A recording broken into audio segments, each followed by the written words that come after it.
দিন দিন বিদ্যুৎ ও জ্বালানি খাতে খরচ বাড়ায় ব্যাহত হচ্ছে সামগ্রিক উৎপাদন। সবকিছু ছাপিয়ে জ্বালানি এখন উৎপাদন খরচের প্রধান নির্ধারক।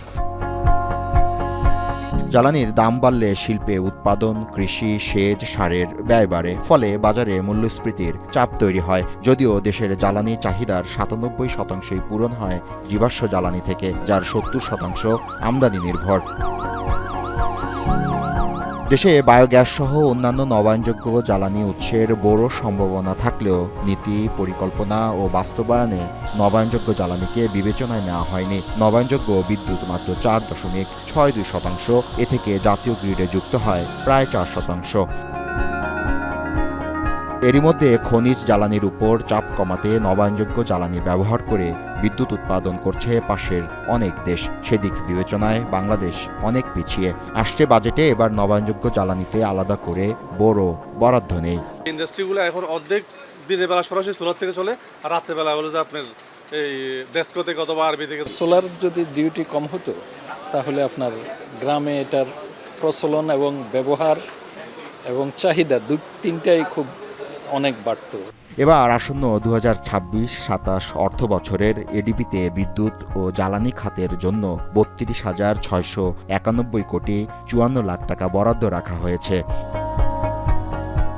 এ বিষয়ে সিপিডির গবেষণা পরিচালক মনে করেন, নীতিগতভাবে সরকার সৌর, বায়ু ও অন্য সবুজ জ্বালানি ব্যবহার বাড়িয়ে জীবাশ্ম জ্বালানির উপর নির্ভরতা কমানোর ঘোষণা দিলেও বাজেট কাঠামোয় তার প্রতিফলন যথেষ্ট নয়।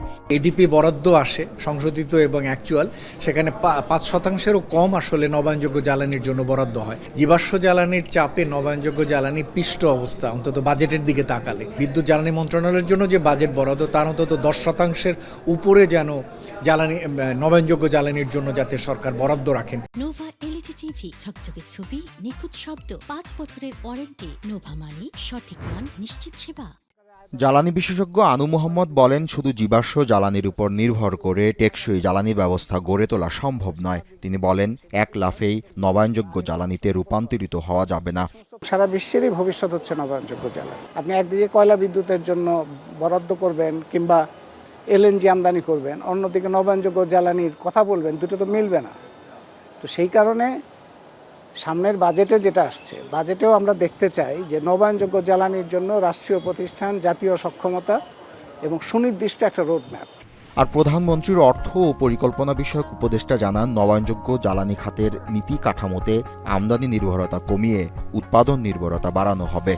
নবায়নযোগ্য জ্বালানির পরিমাণ বাড়বে এবং সেই বাড়ানোর জন্যে যে ধরনের প্রক্রিয়াগুলো অনুসরণ করা দরকার সেই অনুসরণ করা হবে। আমদানি নির্ভর হলেও আমরা সেখান থেকে উৎপাদনের দিকে যেতে চাই। জ্বালানি নির্ভরতার থেকে জ্বালানি সক্ষমতায় যেতে হবে।